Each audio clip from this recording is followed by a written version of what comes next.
Sad and deeply saddened to announce the death of Sergeant Steve Perez.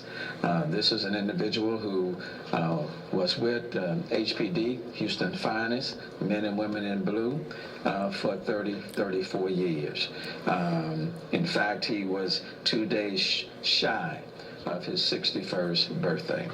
And he lost his life on Sunday morning on his way to work on behalf of the people of the city of Houston in our great city. I want to take the time to extend my condolences, my prayers to his family, specifically to his wife Cheryl, to his son, as well as to his daughter. Every single day, we ask our men in blue and women to show up, to come to work when conditions are good, and even when conditions are very challenging. And every day we ask them to get on our roads and to come to work and to strive to make this city a much better place in which to live. Today, I will simply say that our hearts are saddened. We grieve with this family. We extend to them our prayers from the entire Houston community, tissue. and quite frankly, even beyond, because he was seeking to serve this city and all those who would come into our city. Yes. Having said that, let me yield to Chief Acevedo. Thank you, Mayor. First, let me just thank you, Mayor, for always being with us. You're always with us in good times and in bad times. And on behalf of the family, I just want to thank you for your support of this police department and obviously the Perez family. What I'm going to do is I'm going to go over this event, provide an outline of what occurred. I just want to thank my team that's up here, all of our executive assistant chiefs. They have been working, and assistant chiefs, and Ray Hunt from the HPOU, who this has been a real family and a real partnership. So today, Steve wasn't just taken from the Houston Police Department. He wasn't just taken from the city of Houston. He was taken from the people of Houston. What occurred was this as follows. On Sunday, August 27th, Sergeant Steve Perez, who had been on, again, like the mayor said, for 34 years, assigned to the Traffic Enforcement Division, left his home at 4 a.m. Left his home in heavy rain. As a matter of fact, I just got back from making notification a little while ago, and the community is not accessible. But for our aircraft, we wouldn't have been able to get out there. But he left at 4 a.m. on Sunday, August 27th, to get to his work station. Sergeant Perez, while driving around, our investigation has determined that he spent about 2.5 hours driving around trying to get to his duty station, which is Traffic Enforcement Division and Central here downtown Houston. He could not find a path, and you can imagine heavy rain, dark roadways. Who knows what else he saw out there with the lighting in that more rural community. He kept driving around, couldn't find it, so he called his chain of command and said, listen, I cannot get to my primary duty station. Being the dedicated professional this man is, like the rest of the men and women in blue and our first responders family, he followed our protocol, which is to go to a secondary location, the nearest location you can get to, which is the Kingwood office. He had learned that we were actually going to, and we have evacuated his primary station. We've now evacuated the secondary station, because we're experiencing floods as well.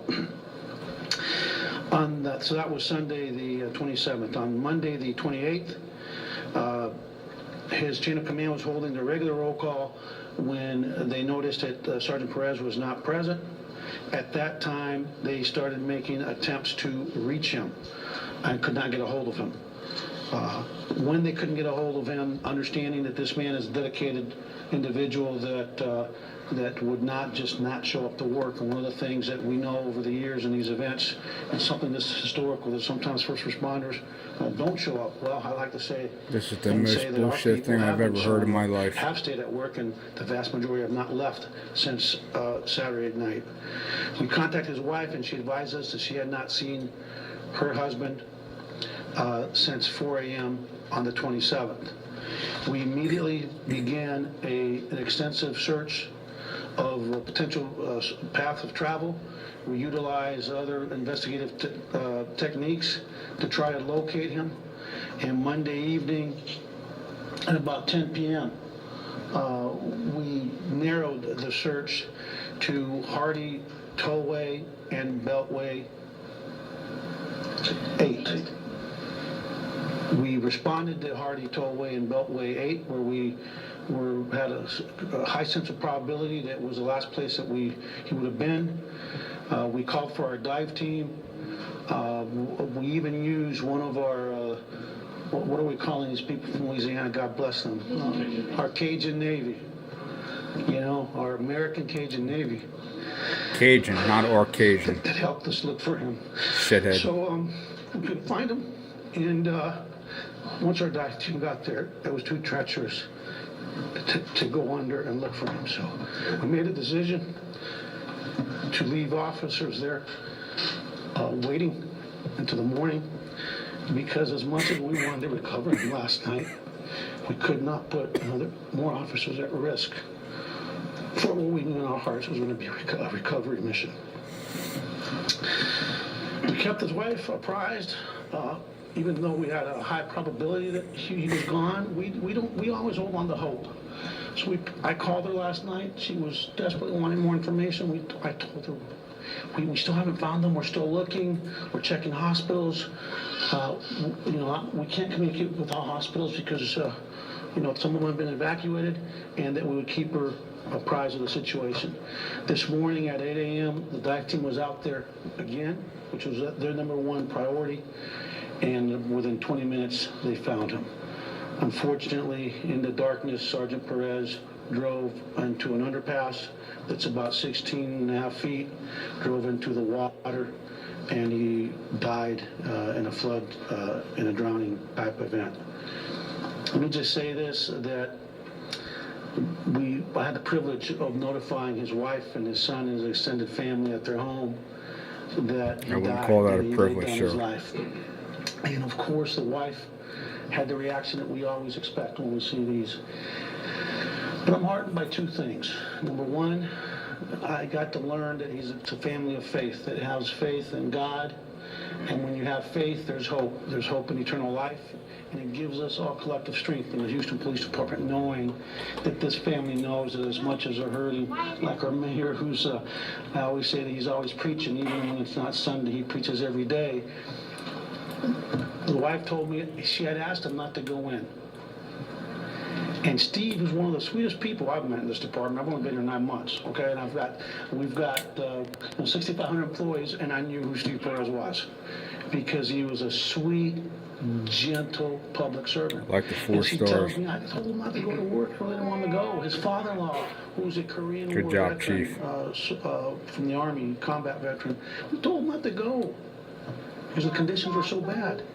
And his response was, we've got work to do. And here's a man that didn't spend 20 minutes and then come back and say, hey, I tried. He spent close to 2.5 hours because he has that in his DNA. And so I told his wife, let me ask you something, man, you're a person of faith.